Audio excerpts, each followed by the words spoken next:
اور ہم سب کو آج کے اجتماع کی برکتیں نصیب فرمائے۔ درود پاک پڑھنے کے بے شمار فضائل و برکات ہیں۔ میرے آقا مدینے والے مصطفیٰ صلی اللہ تعالی علیہ وسلم کا فرمان عالی شان ہے، بے شک روز قیامت لوگوں میں میرے قریب تر وہ ہوگا جس نے دنیا میں مجھ پر زیادہ درود پاک پڑھے ہوں گے۔ اب قیامت کے دن نبی پاک کے قریب ہو جانا یہ کتنی بڑی سعادت کی بات ہے کہ جب مشکلات ہوں گی، جب پریشانیاں ہوں گی اور اس دن کوئی شخص نبی پاک کے قریب ہو جائے تو جو زیادہ درود پڑھنے والا ہوگا وہ انشاءاللہ قیامت کے دن حضور پاک علیہ السلام کے زیادہ قریب ہوگا۔ اب آپ غور کر لیں کہ ہمیں کتنے درود پڑھنے چاہیے۔ اللہ کرے کہ فضول باتوں سے بچتے ہوئے ہم کثرت سے درود پاک پڑھنے والے بن جائیں۔ آئیے مل کر محبت کے ساتھ با آواز بلند درود پاک پڑھ لیں۔ صلو علی الحبیب۔ یہ مائک والے بھائی کو ذرا بھیجیے گا، اس کو ذرا ٹھیک کر دیں اور باقی اسلام پہ درود پاک پڑھتے رہیں۔ صلی اللہ علیہ وسلم، صلی اللہ وسلم، صلی اللہ۔ نیچے آ جاتا ہے اللہ علیہ صلی اللہ علیہ صلی اللہ۔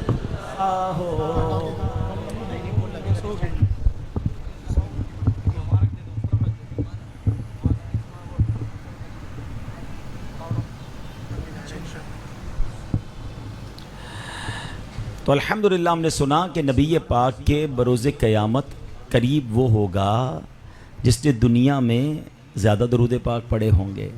اب اگر قرب قیامت میں قرب مصطفیٰ علیہ الصلوۃ والسلام چاہیے تو ہمیں چاہیے کہ ہم کثرت سے درود پاک پڑھتے رہیں۔ آئیے مل کر محبت کے ساتھ با آواز بلند درود پاک پڑھ لیں۔ صلو علی الحبیب صلی اللہ تعالی علی محمد صلی اللہ علیہ وسلم۔ میرے پیارے اسلامی بھائیوں، آج قرآن مجید فرقان حمید کی بڑی کمال کی صورت جو شاید ہر ہی مسلمان کو یاد ہوتی ہے اور ہمیں بڑی اچھی بھی لگتی ہے، کیونکہ اس میں اللہ پاک نے اپنی کبریائی کا بیان، اپنی شان بڑے کمال انداز میں بیان کی ہے۔ اور وہ صورت کون سی ہے؟ سبحان اللہ، وہ صورت ہے سورہ اخلاص۔ ٹھیک ہے، مگر سورہ اخلاص کو آج انشاءاللہ ایک اور انداز میں، ایک اور پیرائے میں سمجھنے کی کوشش کرتے ہیں۔ سب سے پہلے یہ ہوا کیا تھا؟ یہ سورہ اخلاص کا جو شان نزول ہے یہ کیوں نازل ہوئی کہ کفار مکہ نبی پاک علیہ السلام کے پاس آئے۔ حضور علیہ السلام نے چونکہ اللہ وحدہ لا شریک کی عبادت کا درس دیا، بتوں کے پوجا سے روکا، تو اب ان لوگوں نے جب سنا کہ ایک اللہ ہے، ایک خالق ہے، ایک مالک ہے، تو ان کے ذہنوں میں بہت سارے سوال پیدا ہوئے۔ اور انہوں نے پیارے آقا سے پوچھا کہ وہ اللہ جس کی عبادت کی طرف آپ بلاتے ہیں وہ کون ہے؟ اس کی شناخت کیا ہے؟ آپ اس کے بارے میں کچھ بتائیے۔ تو اب قرآن کی صورت نازل ہوئی، مگر اس صورت کا انداز کیا ہے؟ قل، اے محبوب تم فرماؤ، اے محبوب تم کہہ دیجئے، آپ کہہ دیجئے۔ اب سوال یہ ہے، صورت یوں بھی تو شروع ہو سکتی تھی، هو اللہ احد اللہ الصمد، اللہ ایک ہے، اللہ بے نیاز ہے، لم یلد ولم یولد، مگر قل هو اللہ احد کیوں کہا گیا؟ اے محبوب آپ کہیے، تم فرماؤ اللہ ایک ہے، اس کے پیچھے راز کیا ہے؟ اور یہ ایک جگہ نہیں ہے، قرآن میں کئی موقعوں پر رب نے بات اپنی کرنی ہے مگر اپنے محبوب کے ذریعے کروائی ہے۔ اور یہی بات سبحان اللہ شہنشاہ سخن مولانا حسن رضا خان صاحب لکھتے ہیں نا، کہتے ہیں کل کہہ کے اپنی بات بھی لب سے تیرے سنی۔ بات اللہ کی ہے مگر سننی اپنے حبیب کے لب سے ہے۔ کل کہہ کر اپنی بات بھی لب سے تیرے سنی، اللہ کو ہے اتنی تیری گفتگو پسند۔ اے محبوب اللہ کو آپ کی باتیں اتنی پسند ہیں کہ جب اپنی بات بھی کہنی ہے تو اے محبوب آپ سے کہلوا رہا ہے. حالانکہ جب نبی پاک کی بات کرنی ہے، جب اللہ کے حبیب علیہ الصلوۃ والسلام کی شان قرآن میں بیان ہو رہی ہے، تو وہاں رب کیا فرماتا ہے؟ والضحیٰ، چہرہ مصطفیٰ کی قسم. یعنی محبوب میں فرماتا ہوں والضحیٰ. جب نبی پاک کی مقدس آنکھوں کی شان بیان کرنی ہے تو رب فرماتا ہے ما زاغ البصر، وہ آنکھ جس نے جلوہ نور خدا ٹکٹکی باندھ کر دیکھا. جب آپ کے دل پر نور کی بات کرنی ہے تو رب خود قرآن میں فرما رہا ہے ما کذب الفؤاد ما رآ، یعنی جلوہ نور خدا کی خوب پہچان کرنے والا دل. جب نبی پاک کے سراپا رحمت کو بیان کرنا ہے، رب خود قرآن میں فرما رہا ہے وما ارسلناک الا رحمتا للعالمین، اور ہم نے تمہیں تمام جہانوں کے لیے رحمت بنا کر بھیجا ہے. سبحان اللہ. یعنی اے محبوب تیری شان بیان کرنی ہو تو میں کہتا ہوں، میں فرماتا ہوں اے محبوب جب میری توحید بیان کرنی ہے، میری شان الوہیت بیان کرنی ہے، تو اے محبوب اپنی زبان سے آپ فرما دیجئے. رب فرماتا ہے کل، تم فرماؤ. اب آگے ذرا سورہ اخلاص کا اسلوب دیکھیے. هو اللہ احد اللہ الصمد لم یلد ولم یولد وَلَمْ يَكُنْ لَهُ كُفُوًا أَحَدٌ. سبحان اللہ. ترجمہ کیا ہے؟ وہ اللہ ایک ہے، اللہ بے نیاز ہے، اس نے کسی کو جنم دیا اور نہ وہ کسی سے پیدا ہوا اور کوئی اس کے برابر نہیں ہے. اے میرے پیارے اسلامی بھائیوں، یاد رکھیے ہم مسلمان ہیں، اور اللہ پاک کے فضل و کرم سے ہمارا سچا، پکا اور بالکل ظاہر اور عقل میں آنے والا صاف ستھرا عقیدہ یہ ہے کہ اللہ پاک ایک ہے، اس کا کوئی شریک نہیں ہے، وہی خالق ہے، وہی مالک ہے، وہی سب کو رزق دینے والا ہے، وہی سب کو پالنے والا ہے. اس کی ذات و صفات میں اس جیسا نہ کوئی ہے، نہ کوئی ہو سکتا ہے، اس کی کوئی مثال نہیں، کوئی اس کا ہم پلہ نہیں، کوئی اس کے برابر نہیں. بس وہی ایک واحد و تنہا عبادت کے لائق ہے. شاعر کہتے ہیں نا، سب کا پیدا کرنے والا میرا مولا، میرا مولا سب سے افضل، سب سے اعلیٰ، میرا مولا، میرا مولا. تو اے میرے پیارے اسلامی بھائیوں، اب مسئلہ توحید کو، جو علم کی دنیا ہے نا، اس میں مسئلہ توحید کو انتہائی مشکل سمجھا جاتا ہے، ڈیفیکلٹ ٹاپک سمجھا جاتا ہے. مگر قرآن کریم کی شان دیکھیں، انتہائی مشکل مسئلے کو بھی کتنے آسان انداز میں بیان کر دیا کہ کوئی بالکل ان پڑھ بندہ بھی سورہ اخلاص کا اگر ترجمہ پڑھ لینا تو اللہ پاک کی توحید سمجھ آ جائے گی. کتنے سادہ لفظوں میں قرآن نے بیان کر دیا کہ وہ اللہ پاک ہے، تنہا ہے، اس کا کوئی شریک نہیں، وہ بے نیاز ہے، کسی کا محتاج نہیں. ساری مخلوق سننے کے لیے کانوں کی محتاج، دیکھنے کے لیے آنکھوں کی محتاج، پکڑنے کے لیے ہاتھوں کی محتاج، چلنے کے لیے قدموں کی محتاج. اور تو اور خدا کے سوا جو کچھ بھی ہے، سب کے سب زندہ رہنے کے لیے اللہ پاک کے محتاج ہیں. مگر وہ واحد و یکتا ہے، وہ ہر لحاظ سے بے نیاز ہے. کسی لمحے، کسی لحاظ سے، کسی معاملے میں وہ کسی کا محتاج نہیں ہے. اس کی یکتائی اس حد کو پہنچی ہوئی ہے کہ نہ اس کی کوئی اولاد ہے، نہ وہ کسی کی اولاد ہے، اور ساری کی ساری مخلوقات میں کوئی بھی ایسا نہیں جو اس کے ہم پلہ ہو سکے. اللہ کی شان کیسی ہے. ہم حمد میں پڑھتے ہیں نا، اللہ واحد و یکتا ہے، ایک خدا بس تنہا ہے، کوئی نہ اس کا ہمتا ہے، ایک ہی سب کی سنتا ہے.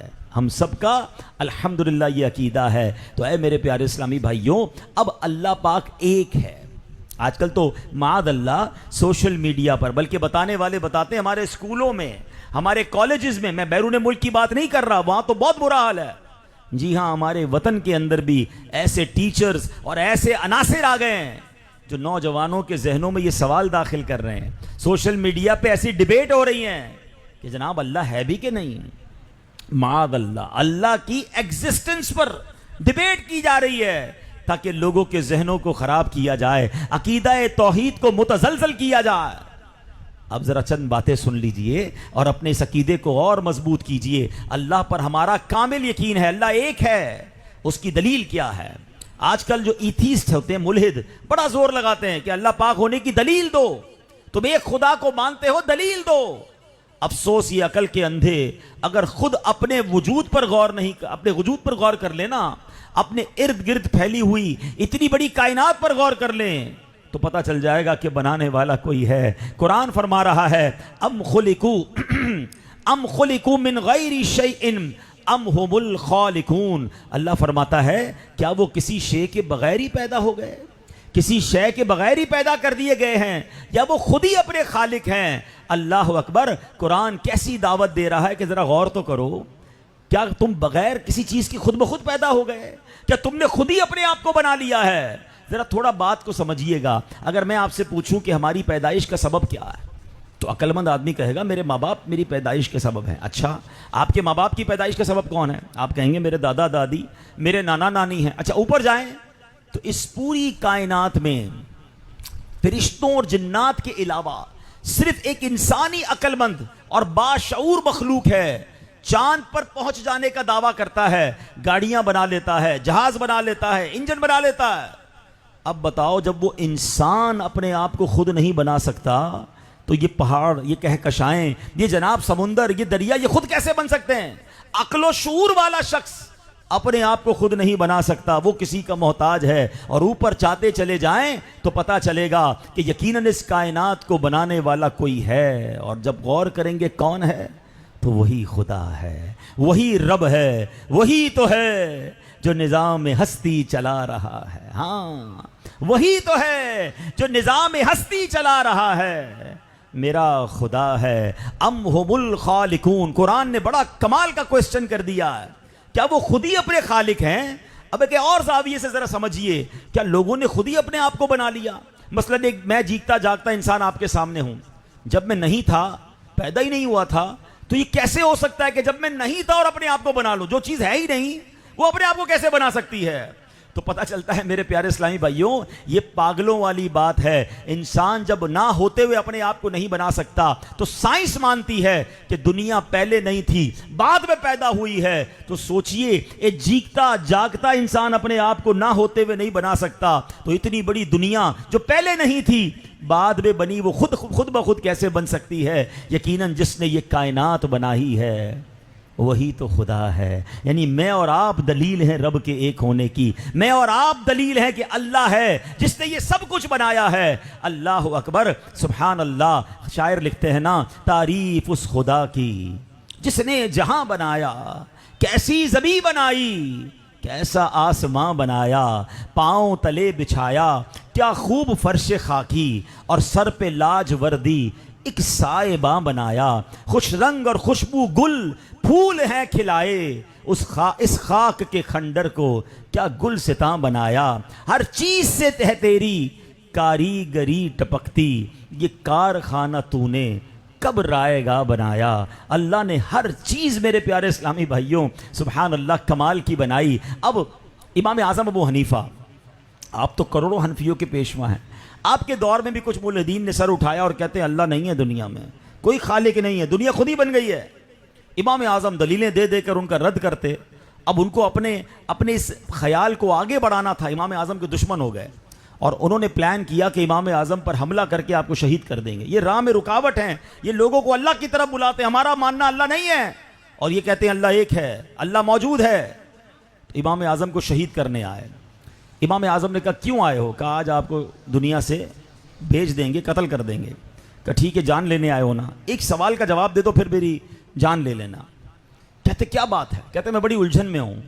کہتے اچھا، کیا سوچ ہے آپ کی؟ امام اعظم فرماتے ہیں کہ ایک بہت بڑی کشتی ہے، طرح طرح کا تجارتی سامان اس پہ لدا ہوا ہے، کوئی چلانے والا نہیں ہے، اس کو کوئی نگہبان نہیں ہے، لیکن یہ کشتی مسلسل سفر کر رہی ہے، سمندر کی طوفانی موجوں کو چیرتی جا رہی ہے، کسی رکنے کی جگہ پر رکتی ہے، چلنے کی جگہ پر چلنے لگتی ہے، کہیں سامان اترتا ہے، کہیں سامان چڑھ جاتا ہے، مگر کشتی چلانے والا کوئی نہیں۔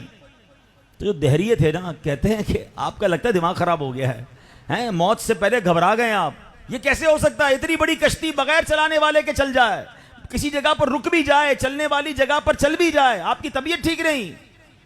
امام اعظم فرماتے ہیں تم تو مجھے قتل کرنے آئے تھے، اور اس لیے آئے تھے کہ میں اللہ کے ہونے کا اقرار کرتا ہوں، تم انکار کرتے ہو۔ بتاؤ ایک چھوٹی سی کشتی بغیر کسی کے چلانے والے کے چل نہیں سکتی، یہ اتنی بڑی دنیا بغیر کسی کے چلانے والے سے کیسے چل سکتی ہے؟ وقت پر سورج غروب ہو رہا ہے، وقت پر سورج طلوع ہو رہا ہے، وقت پر جناب نمازوں کے اوقات آ رہے ہیں، سردیوں کے موسم میں سردی آ رہی ہے، گرمی کے موسم میں گرمی آ رہی ہے، بارشوں کے موسم میں بارش پڑ رہی ہے، اور بارش سے کھیتیاں جنم لے رہی ہیں۔ اللہ اکبر۔ امام اعظم نے کہا کہ بتاؤ یہ ساری کائنات بغیر کسی چلانے والے کے چل سکتی ہے؟ یہ بات سن کر جو شہید کرنے آئے تھے کلمہ پڑھ کر مسلمان ہو گئے۔ تو آج بھی یہ بے عقل لوگ ہیں جن کو اللہ کی ذات سمجھ نہیں آتی۔ ارے یہ اللہ کی ساری قدرت کا جو کارخانہ ہے، یہ پکار پکار کر کہہ رہا ہے کہ کوئی تو ہے جو نظام ہستی چلا رہا ہے، میرا خدا ہے، دکھائی بھی دے دکھائی بھی نہ دے، نظر بھی جو آ رہا ہے وہ میرا خدا ہے۔ تو اے میرے پیارے اسلامی بھائیوں، عقیدہ توحید کو مضبوط کرنا ہے، اور یہ عقیدہ توحید ہمیں سورہ اخلاص سکھا رہی ہے۔ اب میرے پیارے اسلامی بھائیوں، یہ تو بات ہو گئی عقیدہ توحید کی، جو یقیناً ہم بار بار سنتے ہیں اور بچپن سے سنتے چلے آ رہے ہیں۔ اپنے اور اپنے بچوں کے اس عقیدہ توحید کو مضبوط کرنا ہے، مگر آج صرف اللہ کے ایک ہونے اور اللہ کے ہونے پر بیان میں دلائل نہیں دینے، بلکہ آج عقیدہ توحید کے کچھ عملی تقاضوں پر بات کرنی ہے۔ ہم زبان سے تو کہتے ہیں اللہ ایک ہے، زبان سے کہتے ہیں اس کی کوئی اولاد نہیں ہے، وہ کسی کا بیٹا نہیں ہے، بالکل ٹھیک ہے، مگر اب اس کے کچھ پریکٹیکل تقاضے بھی ہیں کہ کیا میرے اور آپ کا عمل بھی بتا رہا ہے کہ اللہ کی توحید پر ہمارا یقین کامل ہے؟ وہ عمل کیا ہونا چاہیے؟ ایکچولی توحید کے عملی تقاضے کیا ہیں؟ آج ہم نے وہ سیکھنا ہے۔ شاعر مشرق نے کہا نا، خودی کا سر نہاں لا الہ الا اللہ، یعنی انسان کی چھپی ہوئی صلاحیتوں کو باہر نکال کر اسے ترقی کی معراج پر پہنچانے والی چیز کیا ہے؟ لا الہ الا اللہ، اللہ کے سوا کوئی معبود نہیں ہے۔ یوں کہیے عقیدہ توحید صرف ایک عقیدہ نہیں، بلکہ یہ ایک پورا نصاب ہے، یہ ایک پوشیدہ طاقت ہے جو انسان کو انسانیت کی حدود سکھاتی ہے۔ یہ عقیدہ انسان کو انسان بننا سکھاتا ہے، یہ عقیدہ انسان کو ترقی اور کامیابی کی ان اعلیٰ ترین بلندیوں تک لے جاتا ہے کہ اس عقیدے کے بغیر ان بلندیوں کا تصور بھی نہیں کیا جا سکتا۔ اب آئیے ہم اس کے کچھ عملی تقاضوں کی طرف چلتے ہیں۔ داتا حضور سبحان اللہ، جن سے ہم سب کو پیار ہے، اور اسی مہینے میں آپ کا عرس بھی بنایا جاتا ہے، آپ نے ایک بڑی کمال کی کتاب لکھی، کشف المحجوب۔ اس کتاب میں عقیدہ توحید کے آپ نے کچھ عملی تقاضے بیان کیے۔ حضور داتا گنج بخش نے عقیدہ توحید کو جہاں ڈسکس کیا نا، وہاں ایک حدیث بیان کی، اللہ سے محبت، اللہ کی بارگاہ میں حاضر ہونے میں شرمندہ ہونا، اللہ کی بارگاہ میں اپنے گناہوں کو یاد کر کے حیا کرنا، یہ عقیدہ توحید کا ایک عملی تقاضا ہے۔ ایک شخص تھا، حدیث پاک داتا حضور نے اپنی کتاب میں کیا لکھی کہ ایک شخص اللہ پر یقین تو رکھتا تھا، عقیدہ توحید پر پکا ایمان تھا، مگر تھا بڑا گناہگار، نیکی کوئی نہیں تھی، اللہ کو ایک مانتا تھا، اللہ کو مانتا تھا، مگر گناہ بڑے تھے۔ مرنے کا وقت آیا تو بچوں سے کہتا ہے ایسا کرنا، میرا انتقال ہو جائے، میری لاش کو جلا دینا اور اس کی خاک کو ہوا میں اڑا دینا، اور آدھی خاک ہوا میں اڑا دینا اور آدھی خاک دریا میں بہا دینا۔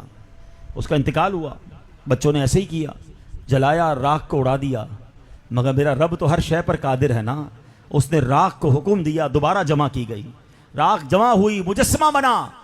اللہ نے پوچھا، اے بندے یہ وصیت کیوں کی تھی؟ تو مسلمان تھا، اپنے آپ کو جلانے کی وصیت کیوں کر دی؟ بندہ کہتا یا اللہ، میں تو اتنا گناہگار تھا، ایک بھی نیکی نہیں تھی، مرنے کے بعد تیری بارگاہ میں حاضری میں حیا آتی تھی، کیا منہ دکھاؤں گا مولا تیری بارگاہ میں، اس لیے میں نے اپنے بچوں کو وصیت کی کہ میری راکھ بھی ہوا میں اڑا دینا۔ اللہ اکبر۔ حدیث پاک کے الفاظ ہیں، اس بندے کا یہ حیا کرنا، اللہ کی بارگاہ میں حاضر ہونے پر شرمندہ ہونا، یہ اللہ کو ایسا پسند آیا کہ رب کریم نے اس کی بخشش و مغفرت فرما دی۔ یقیناً ہم مسلمان ہیں، ہماری تدفین کا ایک اور طریقہ ہے، مگر اس پورے واقعے میں جو سبق ہے، اللہ اکبر، کہ اللہ پاک کی بارگاہ میں حاضری سے حیا کرنا، اللہ کی بارگاہ میں اپنے گناہوں کے ساتھ پیش ہونے پر شرمندہ ہونا، یہ بھی اے میرے پیارے اسلامی بھائیوں عقیدہ توحید اور ایمان کی دلیل ہے کہ اللہ ہے، اس کی بارگاہ میں حاضر ہونا ہے، وہ پکڑ سکتا ہے، وہ سزا دے سکتا ہے۔ بندہ ڈرے، دعائیں کرے کہ اے اللہ مجھے قیامت کے دن کی شرمندگی اور اے اللہ قیامت کے دن کی پکڑ سے بچائی ہو۔ اللہ اکبر. اور دیکھو اللہ نے کس بات پر بخش دیا. بے نیاز ہے نا. فارسی کا ایک مقولہ ہے نا, رحمت حق بہا نمی جویت. اللہ کی رحمت قیمت طلب نہیں کرتی. رحمت حق بہا نمی جویت. فرمایا رحمت حق تو بہانے تلاش کرتی ہے کہ کس بات پر میرے بندے کو بخش دیا جائے. یہ اللہ کی بارگاہ میں جو پیش ہونے کا خوف ہے نا, ایک حدیث کا خلاصہ ہے. میرے آقا فرماتے ہیں بندہ گناہ کرتا ہے اور اس کے بعد توبہ کرتا ہے اور اللہ کی بارگاہ میں معافی مانگتا ہے. اللہ فرماتا ہے میرے فرشتوں گواہ ہو جاؤ, میرا بندہ یہ مان رہا ہے کہ کوئی ہے جو پکڑنے والا ہے, کوئی ہے جو سزا دینے والا ہے, اسی لیے یہ معافی مانگ رہا ہے. اے فرشتوں گواہ ہو جاؤ, میں نے اپنے بندے کی بخشش فرما دی ہے.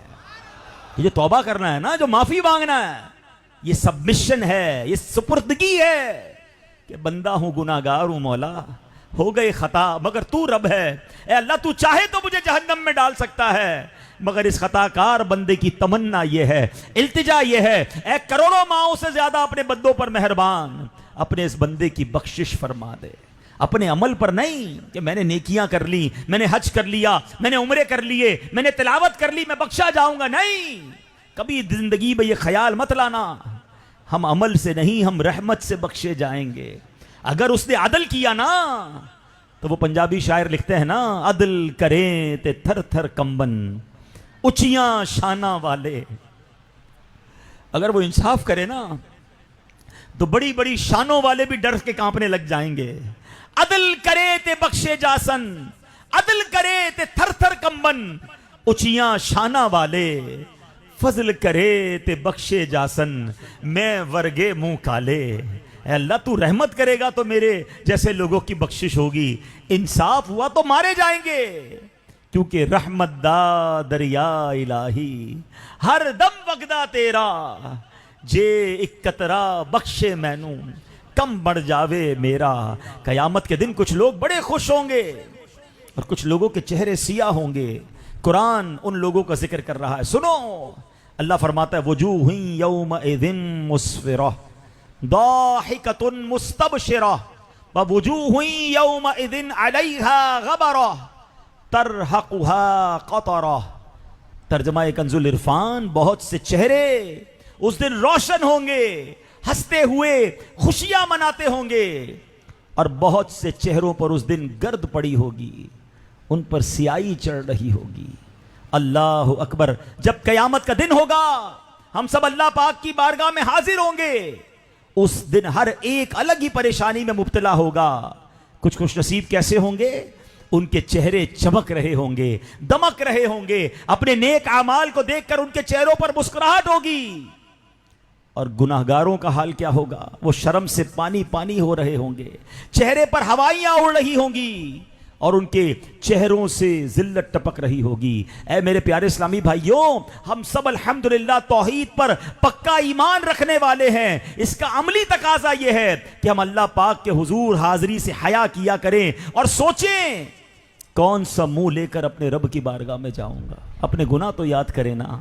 ہیں اللہ سے دعا کرتے ہیں مولا قیامت کے دن ہمارا چہرہ چمک رہا ہو, خوشیاں ہوں. اے اللہ چہرہ سیاہ نہ ہو جائے. آج کل لوگ بڑی باتیں کرتے ہیں, یار فلاں بڑا خوبصورت ہے, اس کا چہرہ بڑا چمکتا ہے, یار میرا ایسا چہرہ نہیں. ارے دنیا کی اس خوبصورتی کا کیا کرنا کہ دنیا میں چہرہ چمک رہا ہو اور قیامت کے دن سیاہ ہو جائے. اللہ سے دعا کرو مولا قیامت کے دن چہرہ سیاہ نہ ہو جائے. تو نے دنیا میں مولا کو چھپایا یا خدا, یا رب تو نے دنیا میں بھی عیبوں کو چھپایا یا خدا, حشر میں بھی لاج رکھنا مولا, حشر میں بھی لاج رکھنا. تو خدا ستار ہے. سنیں ہمارے اسلاف کیسے تڑپتے تھے, کتنا شرمندہ, کتنی انکساری. شیخ سعدی شیرازی فرماتے ہیں مسجد حرام شریف میں کعبے کے طواف میں مصروف تھا. اچانک ایک شخص کو دیکھا جو کعبے کی دیوار سے لپٹ کر پھوٹ پھوٹ کر رو رہا ہے اور لب پر صدا کیا ہے, اے اللہ اگر میرے اعمال تیری بارگاہ کے لائق نہیں تو قیامت کے دن مجھے اندھا اٹھانا. لوگوں نے کہا اے شیخ کیسے دعا کر رہے ہو, کیوں یہ دعا کر رہے ہو, قیامت کے دن اندھا اٹھنے کی دعا کون کرتا ہے؟ تو کہتے ہیں میں اس لیے دعا کر رہا ہوں کہ اگر اللہ پاک کی بارگاہ میں میرے اعمال اچھے نہیں ہیں تو کیا منہ دکھاؤں گا, اس کی بارگاہ میں کیسے پیش ہوں گا, اس سے بہتر ہے مجھے اندھا اٹھایا جائے. شیخ سعدی شیرازی کہتے ہیں ہم نے پوچھا آپ کا نام کیا ہے؟ پتہ ہے اس شخصیت نے نام کیا بتایا؟ کہتے ہیں میرا نام عبد القادر جیلانی ہے. پیران پیر, ولیوں کے سردار شیخ عبد القادر جیلانی غوث پاک کعبے کی دیوار پکڑ کر کیا دعا کر رہے, مولا میرے اعمال اگر ایسے نہیں کہ میں تیری بارگاہ میں پیش ہو سکوں تو مجھے اندھا اٹھانا. میں اور آپ, ہم اور آپ کیا چیز ہیں, ہمارے تو گناہ ہی گناہ ہیں, خطائیں خطائیں. کبھی شرم آئی کہ کیا منہ لے کر اللہ کی بارگاہ میں جاؤں گا؟ قیامت کے دن جب نامہ اعمال کھلیں گے تو میرا بنے گا کیا؟ میری بے حیائیاں, میری بے شرمیاں, میری کوتاہیاں, اکیلے میں رہ کر میرے گناہ کرنے جب کھول دیے گئے تو میں اپنے رب کو منہ کیا دکھاؤں گا؟ اے میرے پیارے اسلامی بھائیوں, عقیدہ توحید کا یہ عملی تقاضا ہے کہ بندہ اس بات کی حیا کرے کہ یہ گندا نامہ اعمال لے کر رب کی بارگاہ میں کیسے پیش ہوں گا. ہم اللہ سے دعا کرتے ہیں مولا اپنے اچھوں کے صدقے ہمیں معاف کر دے. اے اللہ قیامت کے دن جنہیں بلا حساب جنت میں داخل کیا جائے گا ان بلا حساب جانے والوں میں ہمارا نام لکھ دے. اعلیٰ حضرت کی بڑی پیاری دعا ہے نا, آؤ مل کر کر لیتے ہیں. جمعرات کی رات ہے, اس کے گھر میں بیٹھے ہیں. یا الہی نام اعمال کھلنے لگے, یا الہی نام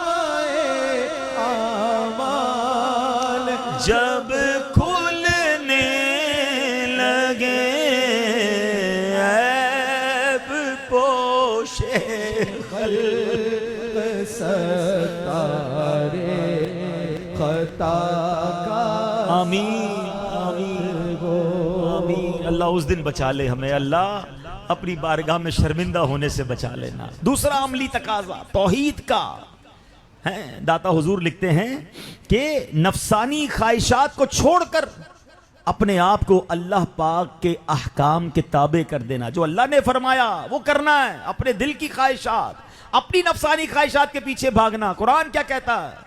اللہ فرماتا افرأیت من اتخذ الہہ ہواہ. کیا ترجمہ ہے؟ بھلا دیکھو تو وہ جس نے اپنی خواہش کو اپنا خدا بنا لیا ہے.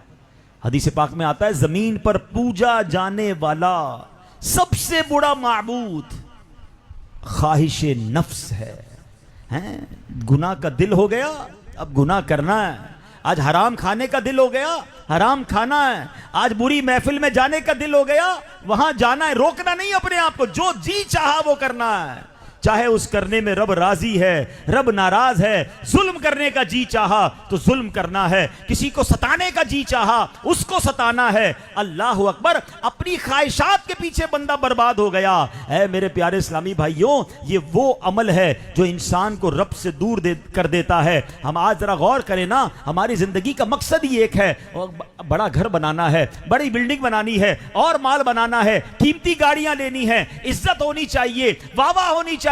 ارے جناب پاپولر ہونا چاہیے. نہیں جناب مجھے تو قومی اسمبلی کا ممبر بننا ہے, مجھے منسٹر بننا ہے, مجھے جناب حکومت میں آنا ہے, اور اس کے لیے جو غلط کام کرنا ہے اس کے لیے میں تیار ہوں.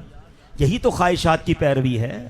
یہ توحید کا عملی تقاضا نہیں. جی چاہ رہا ہے, مگر پہلا سوال یہ ہو کہ جو کرنے کو جی چاہ رہا ہے وہ رب کی چاہت ہے کہ نہیں ہے. اللہ اس سے راضی ہوگا کہ نہیں. میں اپنی خواہشات تو پوری کر لوں گا, مگر اپنی خواہشات پوری کرنے کے چکر میں اپنے رب کو ناراض کر دوں گا.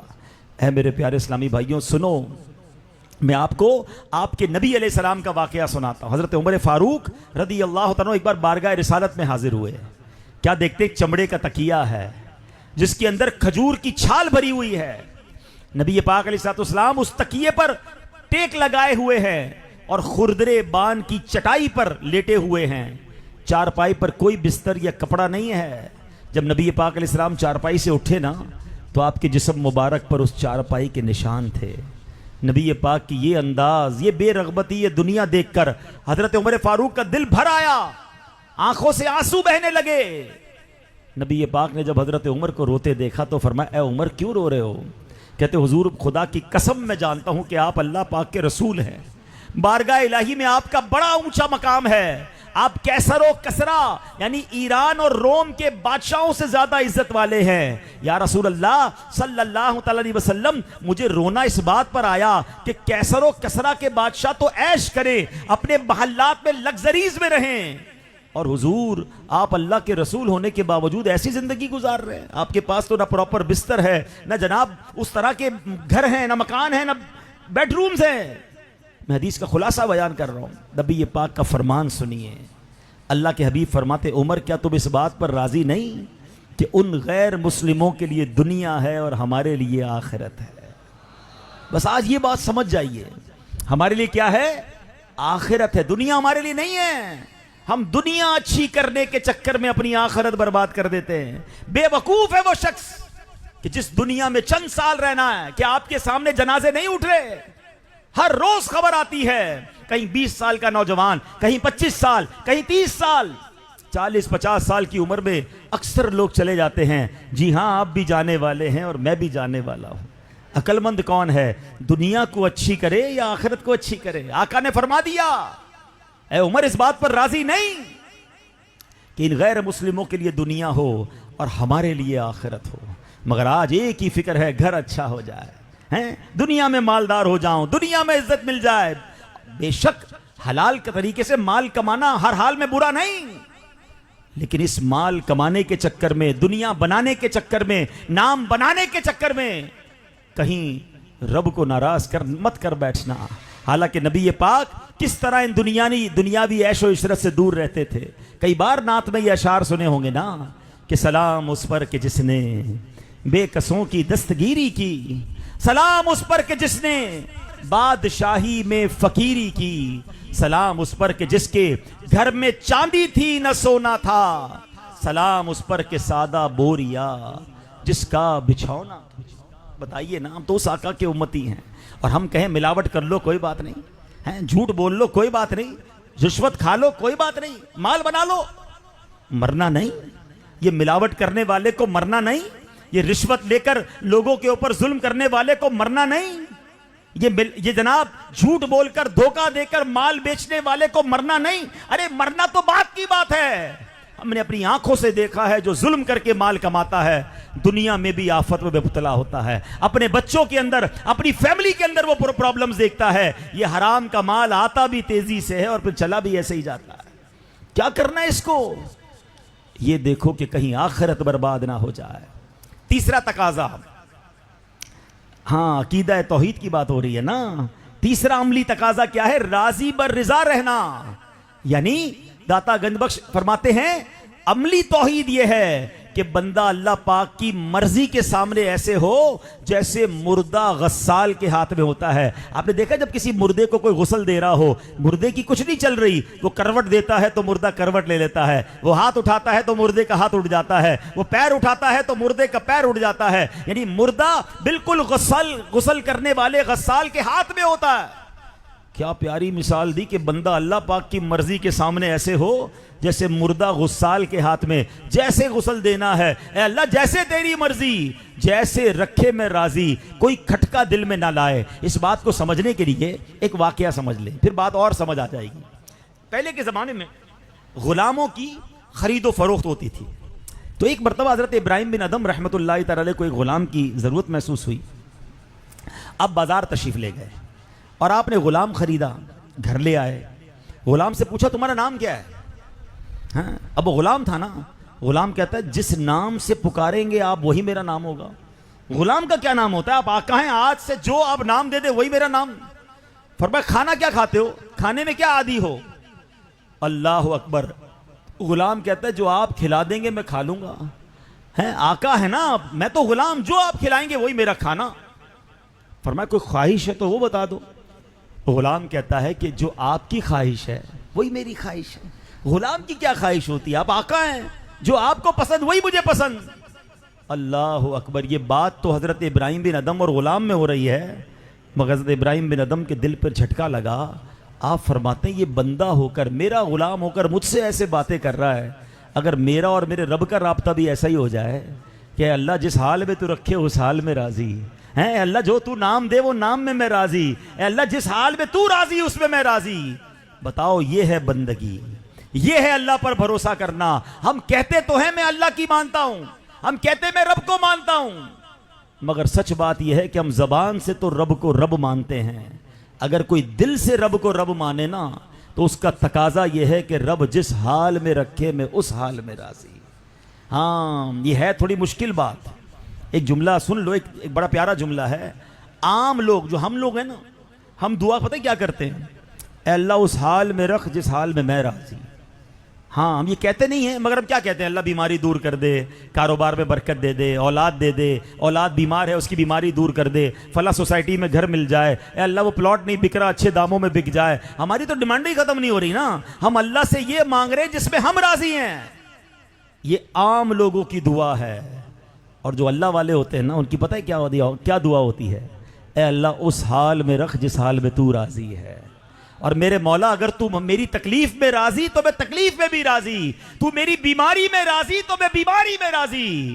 اور یہ ہے بندگی کا وہ اعلیٰ معیار، یہ ہے توحید پر ایک عملی تقاضا کہ رب مجھے جس حال میں رکھے، کیونکہ وہ خالق ہے، وہ مالک ہے، وہ جانتا ہے میرے لیے کون سا حال اچھا ہے. مگر میں ہوں کہ میری ڈیمانڈیں ہی ختم نہیں ہو رہی. کبھی یہ کر کے دیکھو، پھر دیکھو اللہ کیسے نوازتا ہے. وہ پنجابی شاعر کہتے ہیں نا، جے سونا میرے دکھ وچ راضی، جے سونا میرے دکھ وچ راضی، میں سخنوں چلے پاوا ہوں. فرماتے اگر میرا رب میرے دکھ میں راضی ہے نا تو پھر میں نے سکھ کا کیا کرنا ہے؟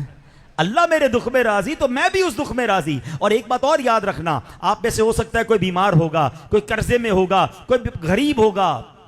وہ سوچتا ہوگا یار میں تو غریب ہوں، میں بیمار ہوں، اللہ نے مجھے اس حال میں رکھا ہے. یہ اطمینان رکھنا ضروری ہے، یہ یقین رکھنا ضروری ہے کہ یہی حال میرے لیے بہتر ہے، کیونکہ وہ خالق بہتر جاننے والا ہے. اس کو ایک ایگزامپل کے ذریعے سمجھیں. حضرت عیسیٰ علیہ السلام ایک بار ایک تالاب کے قریب سے گزرے.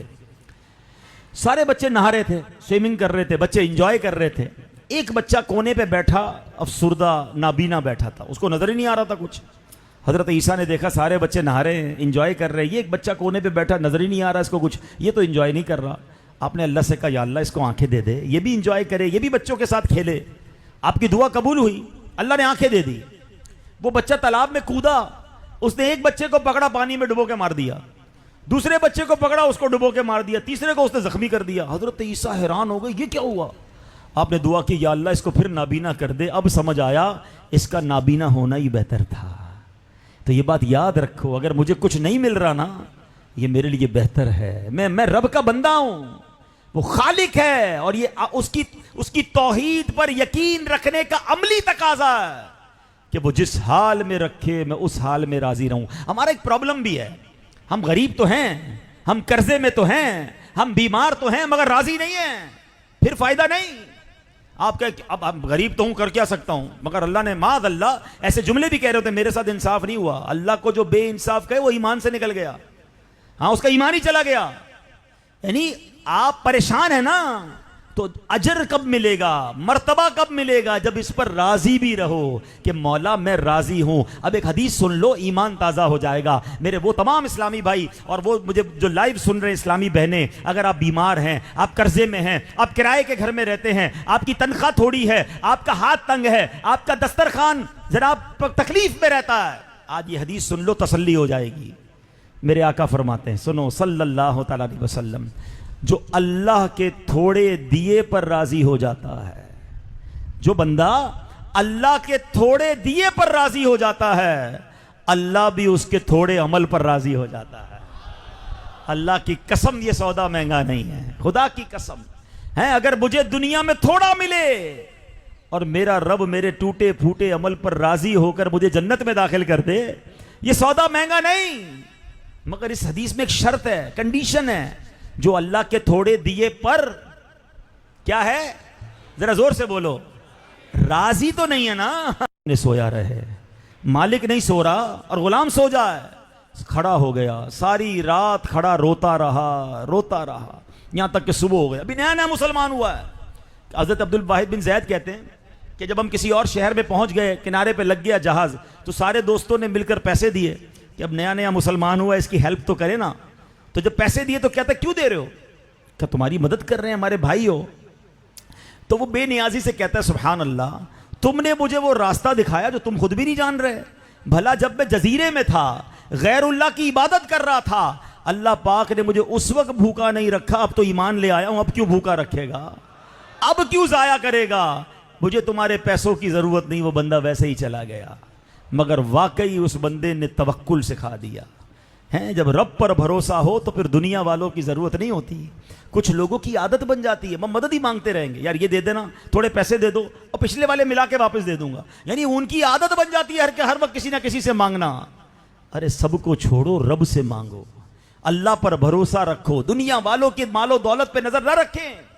اور اللہ خوددار کو پسند فرماتا ہے، اس کی مدد فرماتا ہے جو رب پر بھروسہ رکھتا ہے. تو بہرحال میرے پیارے اسلامی بھائیوں، آج ہم نے عقیدہ توحید کے بارے میں یہ بھی جانا کہ ہمارا عقیدہ کتنا واضح ہے، کتنا یقینی عقیدہ ہے کہ اللہ ہے اور اللہ ایک ہے، اس کا کوئی شریک نہیں، اور اس کی دلیلیں دنیا میں جا بجا بکھری پڑی ہیں. اور پھر ہم نے یہ جانا کہ ٹھیک ہے، یہ تو ہم سب مانتے ہیں کہ اللہ ایک ہے، مگر اس کے پریکٹیکل تقاضے کیا ہیں. عقیدہ توحید پر میں عمل کرنے والا ہوں تو ہم نے اس کی 4 نشانیاں جانی. پہلی کیا تھی؟ اللہ کے سامنے حاضر ہونے میں حیا کرنا، اللہ کی بارگاہ میں پیش ہونے سے شرم کرنا اور اپنے گناہوں سے توبہ کرنا. دوسری کیا تھی؟ کہ اپنی خواہشات کے پیچھے بھاگ کر اپنے رب کو ناراض نہیں کرنا ہے، رب کی رضا پر عمل کرنا ہے. تیسری عملی تقاضا کیا تھا؟ کہ ہم اللہ کی رضا پر راضی رہیں، اس کے فیصلوں پر راضی رہیں. اور چوتھا عملی تقاضا حضور داتا گنج بخش علی حجویری نے کیا فرمایا؟ وہ فرماتے ہیں کہ بندہ رب پر بھروسہ کرے، توکل کرے، پھر اللہ اس کی غیب سے مدد فرماتا ہے. تو اے میرے پیارے اسلامی بھائیوں، ان باتوں کو ہم نے یاد بھی رکھنا ہے. اور الحمدللہ ایسی پیاری باتیں دعوت اسلامی کے پیارے پیارے ماحول میں سکھائی جاتی ہیں، جہاں ہمارے عقیدہ توحید کو بھی مضبوط کیا جاتا ہے، ہمارے عقیدے کا اہم جز عشق رسول کو سبحان اللہ مضبوط کیا جاتا ہے، بلکہ عشق رسول کے جام بھر بھر کر پلائے جاتے ہیں. عقیدہ ختم نبوت پر ہماری شاندار تربیت کی جاتی ہے. ایک بچے کو یہ سکھایا جا رہا ہے. سب مل کر جواب دیں گے، محمد مصطفیٰ احمد مجتبی سب سے آخری نبی، عقیدہ سب صحابہ کا، عقیدہ اہل بیت کا. اس وقت 2 محاذ اسلام کے خلاف 2 بڑے اٹیک ہو رہے ہیں. ایک عقیدہ توحید پر اٹیک ہو رہا ہے، یہ گھبراہٹ ڈالی جا رہی ہے، یہ سوال ڈالا جا رہا ہے کہ اللہ ہے یا نہیں. ہم نے اس عقیدے پر مضبوط رہنا ہے اور اپنے بچوں کو بھی مضبوط کرنا ہے. ہم خود تو مضبوط ہوتے ہیں، بچوں کو چھوڑ دیتے ہیں. بچہ کبھی کسی کو سن رہا ہے، کبھی کسی کے ساتھ بیٹھ رہا ہے، اسکول میں کہاں جا رہا ہے، دوستوں میں کہاں جا رہا ہے، کوئی فکر نہیں والدین کو. ایسا نہ ہو کچھ عرصے کے بعد آپ کا بیٹا ہی آپ کو کہے کہ میں اللہ کے ایک ہونے پر یقین نہیں رکھتا، کیا کرو گے؟ پھر دوسرا اٹیک وہ کیا ہے؟ وہ عقیدہ ختم نبوت پر ہو رہا ہے. اپنے بچے کو اس بات پر ایسا مضبوط کر دو کہ نیند سے اٹھا کر کوئی پوچھے کہ بتاؤ سب سے آخری نبی کا نام کیا ہے، تو وہ پکار اٹھے کہ محمد مصطفیٰ سب سے آخری نبی. یہ ہم سب کا فائنل ڈیسیشن ہے، فائنل عقیدہ ہے. یاد رکھیے، جس طرح اللہ کو ایک ماننا ضروری ہے، اسی طرح جناب رسول اللہ علیہ الصلوۃ والسلام کو اللہ کا آخری نبی ماننا ضروری ہے. اس کے بغیر ایمان کمپلیٹ نہیں ہوگا. تو الحمدللہ آپ کی اور میری دعوت اسلامی بھائیوں کی، اسلامی بہنوں کی، ہمارے بچوں کی، ہماری آنے والی نسلوں کی عقائد کی حفاظت کر رہی ہے. اجتماع میں آئیں، قافلوں میں سفر کریں، اپنے گھر والوں کے ساتھ بیٹھ کر مدری چینل دیکھیں، اپنے بچوں کو مدارس اور جامعات میں داخل کروائیں، کیونکہ میرے مرنے کے بعد میرا بچہ نیک ہوگا، میرا بچہ صحیح العقیدہ ہوگا تو وہ میری مغفرت کا اور میرے لیے صدقہ جاریہ کا باعث بنے گا. خدا نہ خواستہ بچے کا ایمان اور عقیدہ ہی چلا گیا تو مرنے کے بعد میرا کیا بنے گا؟ یہ سب ہمیں فکر کرنی ہے. تو اے میرے پیارے اسلامی بھائیوں، اس پرفتن دور میں، اس فتنوں کے دور میں دعوت اسلامی ہم سب کے لیے ایک بڑی نعمت ہے. اور سبحان اللہ، خوشخبری کی بات یہ ہے کہ اب سے کچھ دنوں کے بعد ربیع الاول بھی آنے والا ہے. نثار تیری چہل پہل پر ہزار عیدیں ربیع الاول، سوائے ابلیس کے جہاں میں سبھی تو خوشیاں منا رہے ہیں، یہ کس شہنشاہ والا کی آمد ہے، بولو مرحبا، بولو مرحبا، بولو مرحبا، بولو مرحبا، سرکار کی آمد، آقا کی آمد، حضور کی آمد، پرنور کی آمد، یہ جشن ولادت، آقا کی ولادت، حضور کی آمد، سچے کی آمد، اچھے کی آمد، اول کی آمد، آخر کی آمد، مرحبا یا مصطفیٰ، مرحبا یا مصطفیٰ۔ خوشخبری سنا دوں، ویسے مجھے بہت عرصہ ہوا، ہر سال ہی دنیا کے کسی نہ کسی ملک میں جانے کا معاملہ ہو جاتا ہے۔ اس سال میں نے الحمدللہ نیت کی کہ بڑا عرصہ ہو گیا اپنے شہر میں 12ویں شب نہیں گزاری ہے، تو اس بار انشاءاللہ نیت کی ہے کہ شب ولادت جو ہے وہ مرشد کے شہر نے 12ویں رات کورنگی 3:30 کے اجتماع میں جانا ہے۔ تو اس سال انشاءاللہ 12ویں شریف میں کورنگی والوں کے ساتھ منا رہا ہوں انشاءاللہ، تو سب آئیں گے نا انشاءاللہ، آئیں گے بھی اور لے کر بھی آئیں گے، مل کر سرکار کی آمد کا جشن منائیں گے انشاءاللہ۔ لیکن ایک بات ہے بھائی، سرکار علیہ السلام کی برتھ ڈے آ رہی ہے، یوم ولادت آ رہا ہے، تو آپ نے تحفہ کیا تیار کرنا ہے؟ آپ کے گھر کوئی مہمان آتا ہے تو تیاری کرتے ہیں نا، اچھا پھر گھر میں رشتہ داروں میں کسی کی برتھ ڈے ہوتی ہے تو تحفہ دیتے ہیں، تو حضور کے لیے تحفہ تیار نہیں کریں گے ہیں؟ اچھا تحفہ وہ دینا چاہیے جس کو بھی تحفہ دیں جو اس کو پسند ہو، بچوں کو تحفہ دیتے ہیں، کھلونے دیتے ہیں، بڑوں کو خوشبو دیتے ہیں، کتاب دیتے ہیں، تو حضور کو تحفہ دینا ہے نا، تو کیا تحفہ دیں؟ میں آپ کو 2 تحفوں کا مشورہ دیتا ہوں جو میرے آقا کو بھی بڑے پسند ہیں۔ پہلا تحفہ تو یہ ہے کہ آج سے شروع کرتے ہیں، تیاری کرتے ہیں آج سے، ٹھیک ہے؟ آج اعلان کر دیا نا انشاءاللہ، تو آج سے 12 ربیع الاول تک، بلکہ ربیع الاول کا پورا مہینہ انشاءاللہ ہم روزانہ 1200 بار درود پاک پڑھیں گے انشاءاللہ۔ ہاں حضور کے لیے تحفہ تیار کرو، ہاں ہمارے پاس سچی بات دینے کو کچھ نہیں ہے، وہ شاعر کہتے ہیں نا، کیا پیش کریں جانا کیا چیز ہماری ہے، کیا پیش کریں جانا کیا چیز ہماری ہے، یہ دل بھی تمہارا ہے یہ جان بھی تمہاری ہے۔ تو ہم حضور کے لیے انشاءاللہ ربیع الاول کا پہلا تحفہ یہ تیار کریں گے کہ سب انشاءاللہ اپنے بچوں کو بھی کہیں، اپنے گھر والوں کو بھی کہیں، پورا گھر مل کر تیار کرے کہ حضور کے لیے تحفہ تیار ہو رہا ہے، سبحان اللہ۔ پھر دیکھو مدینے والے کی نظر کیسے پڑتی ہے، تو روزانہ 1200 بار درود پاک، ٹھیک ہے؟ اور ایک اور تحفہ یہ ہے، خود میرے آقا فرماتے ہیں جعلت قرۃ عینی فی الصلاۃ، کہ نماز میں میری آنکھوں کی ٹھنڈک رکھی گئی ہے، تو آج کے بعد ہماری کوئی نماز قضا نہیں ہوگی انشاءاللہ۔ اب تک جو قضا ہوئی اس کی توبہ بھی کر لیں اور اس کی قضا بھی شروع کرنی ہے، لیکن اب کوئی نماز قضا نہیں ہوگی۔ ہمارا کوئی دوست بھی پوچھے نا کہ یار ماشاءاللہ آپ تو روز 5 ٹائم نماز پڑھ رہے ہیں، تو آپ کہہ دیں حضور کا میلاد آ رہا ہے، حضور کے لیے تحفہ تیار کر رہا ہوں۔ پھر دیکھیں مدینے والے کیسے نگاہ فرما کر، اور ہمیشہ یاد رکھنا، ایک بات یاد رکھنا، غلام جو ہوتا ہے نا، غریب فقیر، وہ بادشاہ کے پاس جاتا ہے اپنی حیثیت کا تحفہ لے کر، مگر جب بادشاہ تحفہ دیتا ہے نا، وہ اپنی حیثیت کے مطابق دیتا ہے، وہ اپنی شان کے مطابق دیتا ہے۔ اور میں اور آپ پتہ ہے کس کے لیے تحفہ تیار کر رہے ہیں؟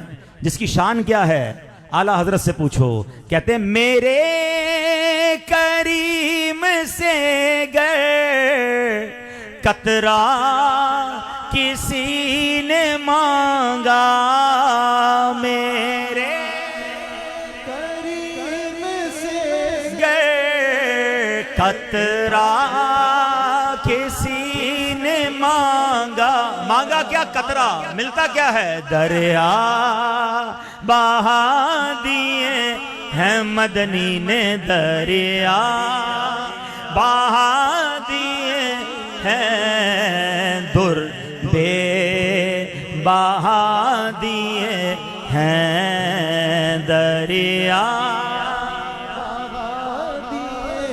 آنکھوں میں آنسو ہے نا، بیماریاں ہیں، قرض داریاں ہیں، غم ہیں، دکھ ہے سنو اس کا میلاد آنے والا ہے کہ جن کی نگاہ پڑتی ہے تو کیا ہوتا ہے، جب آ گئی ہے جوش رحمت پہ ان کی آنکھیں، پھر جلتے بجھا دیے ہیں مدنی نے، جلتے بجھا دیے ہیں، روتے ہنسا دیے ہیں، جلتے بجھا دیے ہیں، روتے۔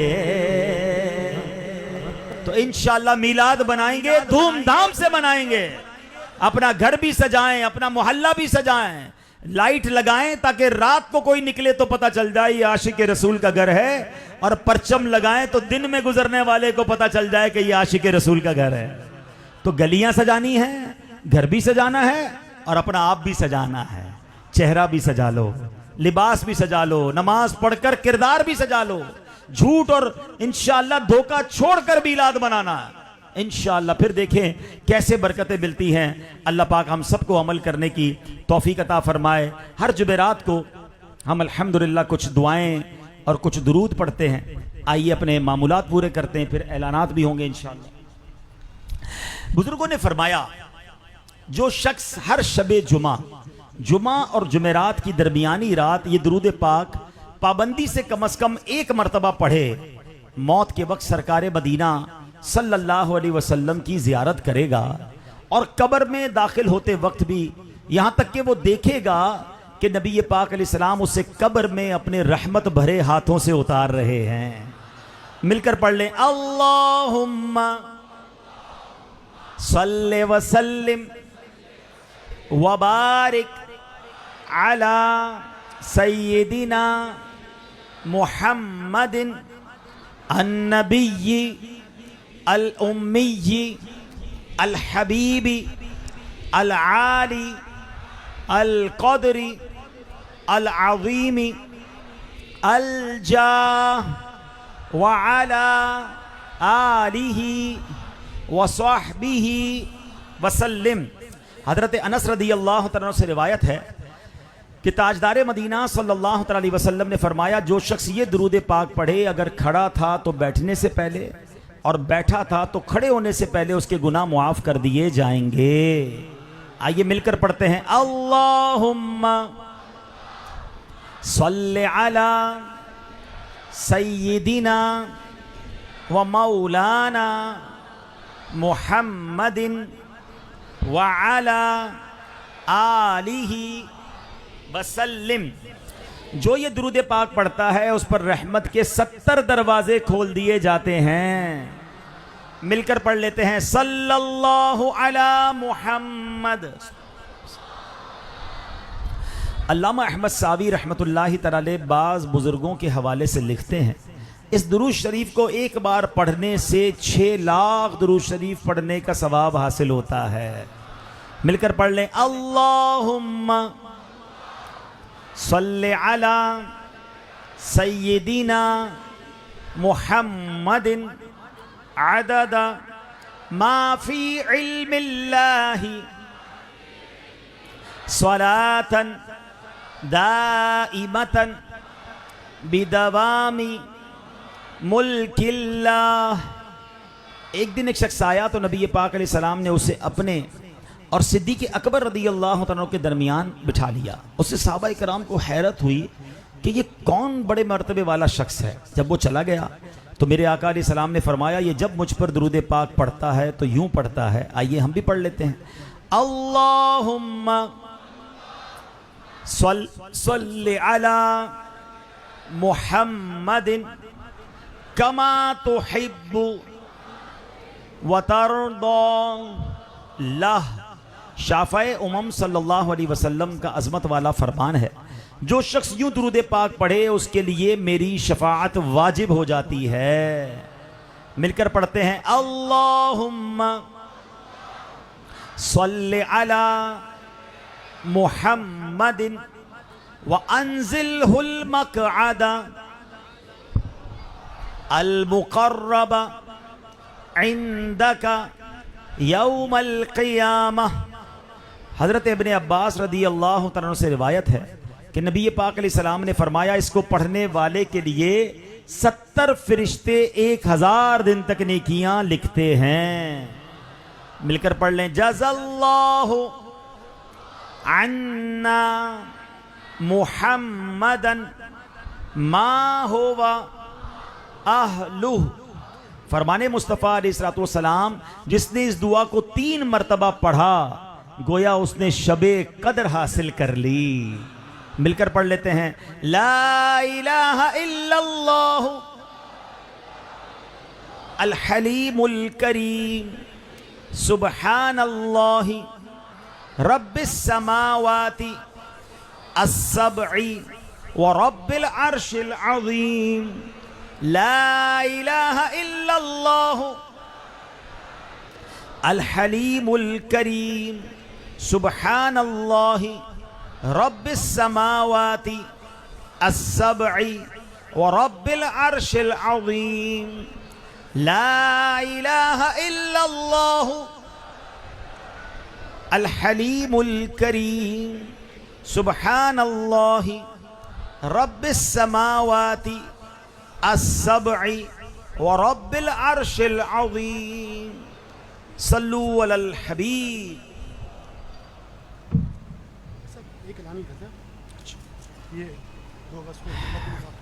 ماشاءاللہ. خوشخبری 2 اگست 19 سفر المظفر رات تقریباً 9:30 بجے عالمی مدنی مرکز فیضان مدینہ میں جشن ولادت کے موقع پر چراغاں، محفل نعت، جلوس میلاد وغیرہ کرنے والی انجمنوں کے درمیان مدنی مذاکرہ ہو رہا ہے.